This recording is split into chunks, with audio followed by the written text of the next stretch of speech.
여러분들에게 맞는 방금 속도대로 이렇게만 가시면 영원에서 1억. 자, 여러분들 오늘은 영원에서 1억 버는 로드맵에 대해 설명드릴 건데, 그냥 영원에서 1억이 아니고 부동산 경매를 조금 곁들인 1억을 표현하면 맞는 것 같아요. 그래서 영원부터 1억까지 어떻게 갈지, 내가 직장인이든 간에 또는 자영업자이든 간에 어떤 포지션에서 영원에서 1억까지 갈 수 있는지, 거기서 부동산 경매를 어떻게 접목할 수 있는지에 대해서 좀 설명을 드리려고 합니다. 제가 곰곰이 좀 생각을 해봤는데, 제가 똑같이 영원에 돌아간다면 어떻게 시작을 해야 되고 어떤 부분을 효율적으로 가져가야 될지 되게 심플하게 정리를 해봤습니다. 뭐 어떤 방법이나 비법이라는 게 되게 특별하게 뭔가가 있는 게 아니거든요. 그걸 심플하게 정리를 하고 그거를 이어나가고 실행해 나가는 게 사실 제일 중요한 겁니다. 그래서 그런 습관이나 루틴을 만드는 게 더 중요한 거긴 한데, 그거를 참고해서 여러분들이 오늘 영상이 좀 도움되셨으면 좋겠습니다. 그래서 먼저 영원에서 1억을 가려면 1억을 모은다는 의미가 어떤 걸 가지는지, 어떤 의미를 가지는지를 여러분들이 아셨으면 좋겠어서 설명을 좀 드리면, 1억을 모은다는 건 되게 특별한 거예요. 되게 특별하다는 건 뭐냐면, 내 통장에 현금으로 1억이 딱 찍혔을 때는 자본주의 선상에, 출발선상에 이제 레디, 준비가 돼 있다는 겁니다. 이거 이렇게 열심히 1억 모았는데 이제 준비하는 거야? 라고 얘기를 하실 수 있지만, 그 준비라는 의미가 어떤 내가 앞으로 자본주의에서 투자를 하건 사업을 하건 소득을 계속 늘리거나 부업을 한다거나 했을 때 여기에서 발생하는 어떤 변수들에 있어서 내가 통제력을 가지고 자신감을 가지고 인내심을 가질 수 있다는 겁니다. 그래서 이 1억을 모았다는 거는, 이 사람이 이 1억 모으는 그 중간중간 과정에 되게 힘든 일이 많았을 거거든요. 친구들도 좀 덜 만나야 되고, 내가 사고 싶은 것도 좀 덜 사야 되고 등등 여러 가지 상황들에 봉착했을 때 그것을 이겨냈다라는 거예요. 하나의 어떤 증표? 자격증 같은 느낌이랄까요? 자본주의에서는 그런 의미를 좀 가지는 것 같거든요. 그래서 이 1억을 모은다는 건 여러분들이 고생 많이 하셨고 박수를 좀 쳐드리고 싶고, 이 1억을 모았다라는 거에서 여러분들이 자신감을 충분히 가지셔도 된다 라고 얘기를 좀 드리고 싶습니다. 그래서 이 1억을 모으는 것까지 뭔가 캐스트를 하듯이 여러분들이 생각을 하고 전략, 소비를 줄인다든지 소득을 늘려간다든지, 그리고 투자 행위를 한다든지 에 있어서 이런 것들을 좀 해나가는 과정이다 라고 생각하시면 좋을 것 같습니다. 근데 이제 그러면 첫 번째 단계를 좀 뜯어서, 내가 만약에 진짜 찐 영원이야, 지금 이제 막 직장을 다녔거나 직장을 1년, 2년, 3년을 다녔지만 내 통장에는 아직 영원이라고 생각을 했을 때 여러분들이 가장 먼저 해야 될 것에 대해서 제가 설명을 좀 드리려고 합니다. 첫 번째는, 내가 직장을 이제 막 들어가신 분들 당연히 영원이거나 알바를 하면서 남았던 돈들, 취준을 하면서 돈을 다 썼거나 이런 여러 가지 사례가 있겠죠. 그랬을 때 여러분들이 지금 먼저 해야 될 거는 일단은 가계부를 먼저 작성을 하자. 또는 거창하게 가계부까지 안 가더라도 소비, 소득 정도는 나눠서 내가 지출을 얼마 하고 있고 소득을 얼마 앞으로 벌어들일 수 있고 그 다음에 저축은 얼마 할 수 있는지 정도는 큰 틀로 한번 나눠 보셔야 될 것 같아요. 나를 먼저 알아야 적을 상대할 수 있잖아요. 지피지기면 백전백승. 이게 나를 일단 먼저 알아야 됩니다. 내 상황이 어떤지를 먼저 알아야 돼요. 그래서 제가 가장 먼저 제안을 하는 게, 저희 수강생들하고 자산 현황 관리표를 써서 부채, 자산, 소득, 대출 이런 것들을 쫙 정리를 해서 내가 어떤 부분을 줄이고 어떤 부분을 늘려나갈 수 있는지에 대해서 점검을 하거든요. 그게 가장 첫 번째 여러분들이 돼야 될 것 같아요.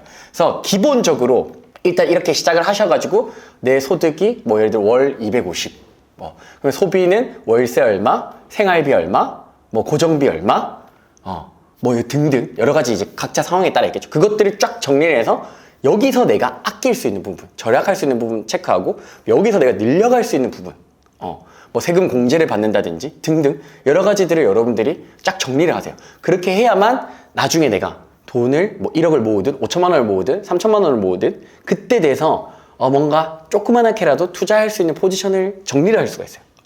그것들이 정리가 돼야만 여러분들이 투자를 할 수 있는 발판이 마련이 된다. 그리고 이걸 하면서 조금 중요한 부분은, 그 직장에 2, 3년 정도 다녔는데 내가 통장에 아직 빵원인 분들도 굉장히 많아요. 왜냐면 내가 돈을 모아야겠다라는 생각 자체, 목적의식 자체가 안 생겼을 수도 있거든요. 그게 잘못됐다라는 게 아니고 지금부터라도 그런 생각을 가지셨다라면, 이분들 같은 경우에는 이미 내가 2, 3년 직장 생활을 했는데도 통장에 빵원이야. 이분들 같은 경우에 빵원을 시작할 때 어떻게 하냐면, 줄일 수 있는 부분들 있죠. 거기서 내가 나간 부분들을 계속 생각을 해야 돼. 예를 들어서 내가 생활비로 150만 원을 쓰는데 그 150만 원 어떤 거 쓰는지 뜯어봐야 되나. 150에서 예를 들어서 뭐 친구들하고 술, 뭐 밥, 카페, 여행 뭐 이런 것들에 대해서 쓴다고 했을 때 그것들에서 줄일 수 있는 부분들이 분명히 있을 거거든요. 그런 것들을 하나하나 좀 정리를 해나가자. 일단은 여러분들 지금 베이스에서 이거를 할 수 있냐 없냐로 다음 단계로 넘어갈 수 있냐 없냐가 결정되는 것 같아요. 내가 이거를 못한다? 그럼 사실은 일반 직장인 포지션에서는 1억을 모으는 단계로 가기가 어렵습니다. 이거조차가 안 되면. 그래서 이게 첫 번째예요. 소비를 줄일 수 있는 것, 내가 고정비를 줄일 수 있는 것, 그리고 이것을 내가 컨트롤할 수 있는 거가 첫 번째 시작점입니다. 근데 내가 사업을 한다? 하면 더 벌어버리면 되죠.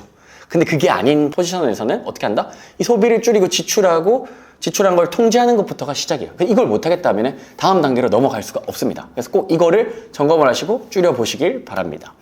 자, 그러고 나서 내가 이제 돈을 뭐 1년에 1,000만 원이든 2년에 1,000만 원이든 2년에 3,000만 원, 2,000만 원을 모았든 어쨌든 1,000만 원 이상 단위에 넘어간다고 했을 때 1,000만 원에서 5,000만 원 정도를 모으는 단계까지 왔다라고 했을 때 가장 좀 중요한 부분이 일단 하지 말아야 될 걸 제가 좀 알려드리면 남들이 다 하는 이미 가격이 오르고 유행 타고 있는 주식이나 비트코인에 투자를 하는 것을 좀 자중하셨으면 좋겠습니다. 왜냐면 그렇게 시작을 해서 제 주변의 직장인들, 연봉 좀 잘 번다는, 연봉이 좀 꽤나 높은 고소득 직장인들이 여기에서 많이 무너지는 걸 많이 봤습니다. 심지어 신용대출, 주식, 뭐 신용대출까지 받아서 마이너스 3천, 4천, 5천까지 치는 애들 봤어요. 그 친구들 같은 경우는 다시 회복하려면 사실은 되게 많은 시간이 걸립니다. 내가 이제 소비에서는 통제가 가능한 수준에 왔지만 투자는 내가 완전 초보라는 거예요. 주식으로 비트코인으로 작은 돈으로 할 수 있잖아요. 100만 원, 50만 원으로. 근데 그때 이제 문제가 생기는 게 한 번 돈을 벌면 거기에 심취해서 더 큰 돈을 막 던졌을 때 공부가 안 된 상태로 그 마이너스 치는 경우가 되게 많거든요. 그때 이거를 꼭 조심을 하자. 꼭 공부를 하고 작은 돈으로 경험해보는 건 좋지만 거기에 내가 소질이 있다, 재능이 있다 생각하고 몰빵할 필요는 전혀 없다. 조심스럽게 접근을 하자라는 거고요. 그러고 나서 만약에 저라면 한 4천만 원을 뭐 1년, 2년, 3년 안에 모았다고 했을 때는 저는 경매를 좀 진행을 할 것 같아요. 충분히 지금 상황에서도 이 정도 금액으로 경매가 가능하거든요. 그래서 뭐 80%에서 90% 사이까지 대출이 나오고 있으니까 무주택자 기준으로 저 같은 경우는 뭐 한 2억대 아파트를 뭐 한 2천만 원에서 3천만 원 사이로 싸게 사는 것을 노려볼 것 같아요. 그러고 나서 지역에서 이 가격이 내가 2년 뒤 매도한다고 했을 때 가격이 좀 더 올라주는 것들이 있다고 하면 그거를 저는 더 차익을 얻을 수 있겠죠. 물론 그거는 보수적으로 보고 안 오를 수도 있다고 생각하고 그냥 2, 3천만 원 수익만 가져도 저는 충분히 내가 시드 1억을 모으는데 시간을 앞당길 수 있다고 생각을 하거든요. 거기에 플러스 되게 중요한 경험을 하게 될 수 있는 거죠. 예를 들어 부동산을 경매를 법원을 가는 것과 낙찰을 받는 경험, 그 다음에 명도, 점유자를 명도하고 거기에서 내가 레벨업 되는 거, 그리고 전월세를 놓으면서 내가 임대인이 한번 생애 처음으로 돼보는 것, 그게 임차인으로 사는 것이랑은 완전 다른 뷰가 나오거든요. 항상 제가 영상에서 얘기 드리지만 그런 경험들이 되게 소중해집니다. 그러고 나서도 돈을 모으면 뭐 매매 사업자의 길을 갈 수 있고 되게 작은 토지나 상가나 뭐 묘지라든지 뭐 여러 가지 투자할 수 있는 것에 눈을 뜨게 될 수 있다는 거죠. 그래서 이게 이 경험이 되게 중요하다라는 거. 돈도 벌고 내가 부동산적으로 투자 경험도 쌓인다. 그러니까 1억 가기 전에 1억으로 단번에 1억을 모아서 뭐 로또가 2등이 걸려서 1억을 모아서 1억으로 투자하면 당연히 더 좋겠죠. 근데 이 가는 과정이 분명히 있단 말이죠. 근데 그 과정 속에 적당히 리스크를 지면서 적당히 수익을 얻을 수 있는 게 저는 경매라고 생각하기 때문에 저라면 그렇게 진행을 할 것 같아요.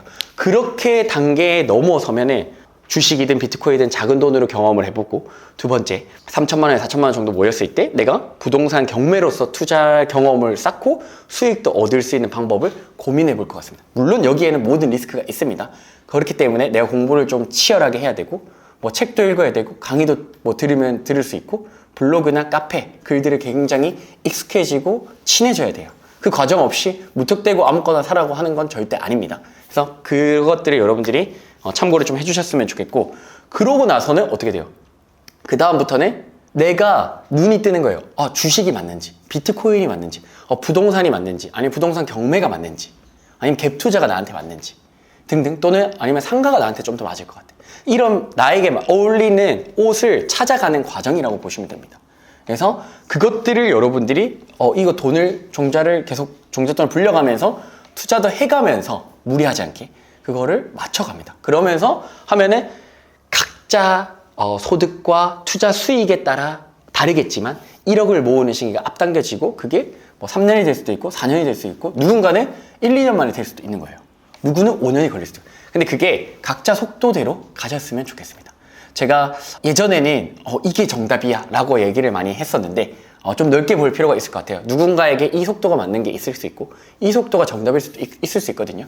그래서 그거를 제가 강요를 할 필요는 없을 것 같고 여러분들에게 맞는 방금 속도대로 이렇게만 가시면 영원에서 1억 모으는 로드맵이 가장 조금 효율적이지 않을까. 뭐 큰 비법이 있고 방법이 있고 그런 게 아니고 얘기 드린 대로 적당한 리스크를 지면서 적당하게 투자 경험을 쌓고 적당한 수익을 얻는 것이 제가 생각했을 때는 크게 무리하지 않고 직장인 또는 뭐 자영업자가 영원에서 1억을 보는 로드맵을 갈 수가 있다. 거기에 우리는 경험치까지 쌓을 수가 있다. 그 경험치가 쌓이고 1억에서 쌓이고 난 다음에는 가는 속도가 엄청 달라질 거예요. 내가 투자 경험이 있냐 없냐 차이로요. 그냥 단순히 근로소득만으로 절약해서 1억을 모은 거랑 중간에 투자 경험이 들어가고 1억을 모은 거랑은 그 뒤에 속도는 엄청 달라집니다. 똑같이 5천만 원으로 부동산 경매를 했을 때 내가 투자 수익이 3천만 원 정도 났다고 했을 때 똑같이 근데 이거를 1억으로 가져갔을 때는 1억으로 부동산 경매로 뭔가 새로운 걸 투자한다고 했을 때는 그게 2천만 원, 3천만 원이고 5천만 원, 1억이 될 수도 있거든요. 그것을 내가 빨리 볼 수 있냐 없냐 차이로 이제 1억을 모은 상태에서 다시 완전 달라진다는 거예요. 그래서 제가 중요하게 생각하는 거는 중간에 그런 투자 경험 그리고 리스크 관리 근데 적은 돈으로 할 수가 있잖아요. 무리하지 않게 내가 투자할 수 있는 선에서 제 영상들 나와 있거든요. 어느 정도 소득에서는 어느 정도 아파트를 투자해야 된다. 뭐 이런 것들 참고를 하셔가지고 무리하지 않게 가면 자 내가 그때 1억이 쌓였을 때는 훨씬 더 내가 빠르고 많은 자산과 수익을 얻어갈 수가 있다는 게 이 영상의 포인트가 될 수 있을 것 같아요. 그래서 여러분들 그거를 좀 잘 기억을 해주셨으면 좋겠고 자 이제 봄이 오고 있습니다. 벌써 참 시간이 너무 빠른데 봄이 오고 있어요. 여러분들 봄이 올 때 남들 다 놀러 다닐 때 우리는 또 열심히 자본주의와 투자, 재테크 공부를 해서 좀 더 우리가 그리는 미래에 빨리 가셨으면 좋겠습니다. 열심히 하시고 옳은 방향대로 가시면 여러분들이 생각하는 길에 빨리 도달할 수 있으니까 남들하고 비교하지 말고 내 페이스대로 내 루틴을 한번 제대로 만들어 가셨으면 좋겠습니다. 오늘 영상 여기서 마무리하도록 하고요. 부비게이터 영상 좋아요와 구독 부탁을 드리겠습니다. 감사합니다.